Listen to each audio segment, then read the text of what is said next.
নীতিশ তিওয়ারির রামায়ণ সিনেমাটা একটা epic cinema হতে চলেছে। প্রতিদিনই এই ব্যাপারে নতুন নতুন আপডেট আসছে। অনেকদিন আগেই আমি আপনাদেরকে জানিয়েছিলাম এতে রামের চরিত্রটা করছে রণবীর কাপুর। প্রথমে কথা উঠেছিল যে সীতার চরিত্রটা হয়তো আলিয়া ভাট করবে, কিন্তু পরে শোনা যায় এটা সাউথের অ্যাক্ট্রেস সাই পল্লবী করবে। তো এখন কিন্তু এই ব্যাপারে আরো অন্যরকম কিছু শোনা যাচ্ছে যে সীতার চরিত্রটা অন্য কারোকে অফার করা হচ্ছে, কারণ যে ডাইরেক্টর সে মনে করছে যে সীতার চরিত্রটা তার পক্ষে উপযুক্ত হবে। তো সেই ব্যাপারে আমি আপনাদেরকে আজকে এই ভিডিওতে কথা বলবো। নমস্কার বন্ধুরা, আমি অমর্ত্য, আপনাদের চ্যানেল ইন্ডিয়ান ফিল্ম বাংলাতে আপনাদের স্বাগত।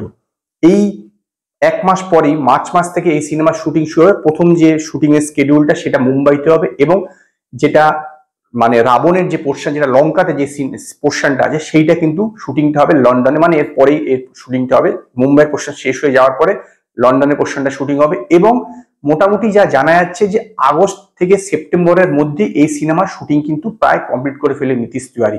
তার কারণ হচ্ছে রণবীর কাপুর নভেম্বর মাস থেকে লাভ অ্যান্ড ওয়ার বলে যে সিনেমাটা আছে সঞ্জয় লীলা বানসালি, সেটা শুটিং শুরু করবে। তো তার আগেই এই রামায়ণের সিনেমাটার পার্ট 1 এর শুটিংটা কমপ্লিট করে ফেলবে। এবং যেটা বলে দিলাম যে সাই পল্লবীর সঙ্গে প্রাথমিকভাবে কথাবার্তা হয়েছিল এবং সাই পল্লবী রাজিও ছিলেন, কিন্তু এখন শোনা যাচ্ছে সাই পল্লবীর বদলে জাহ্নবী কাপুরকে সীতা হিসেবে নেওয়া হতে পারে, যদিও এই ব্যাপারে অফিসিয়াল কোনো কনফার্মেশন আসেনি।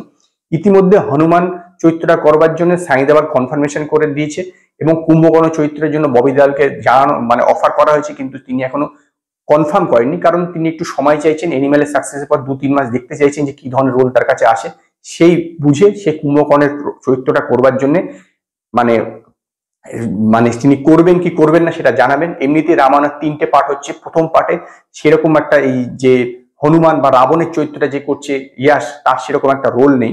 মানে প্রথম পার্টে রাম এর বেশিরভাগ রোল, রাম এবং সীতায় বেশিটা দেখানো হবে। হনুমান বা যে রাবণের চরিত্রটা সেরকম বেশি নেই, পার্ট 2 তে বেশি দেখা যাবে। এবং এই প্রথম পার্টে যতদূর যা শোনা যাচ্ছে যে ইয়াস এবং সানি দেওয়ালের মানে হনুমান এবং রাবণের চরিত্রটা 15 দিনের মতন কাজ আছে। তো তারা জুলাই মাসে শুরু করবে, কারণ হচ্ছে ইয়াস এখন টক্সিক সিনেমাটা করবে। টক্সিক সিনেমাটা কমপ্লিট হওয়ার পরে এই রামায়ণ সিনেমাটা যে তার পোর্শনের অংশটা সেটা শুট করবে। তো হোপফুলি আমার মনে হয় এই যে নতুন পেয়ারটা হতে চলেছে, এমনিতে সাই পল্লবী হলেও যথেষ্ট ভালোই হতো, এই জাহ্নবী কাপুর হচ্ছে সেটাও যথেষ্ট ভালো হবে আমি আশাবাদী, কারণ এই সিনেমাটা 3টে পার্টে হচ্ছে এবং একটা বিগ বাজেটের সিনেমা।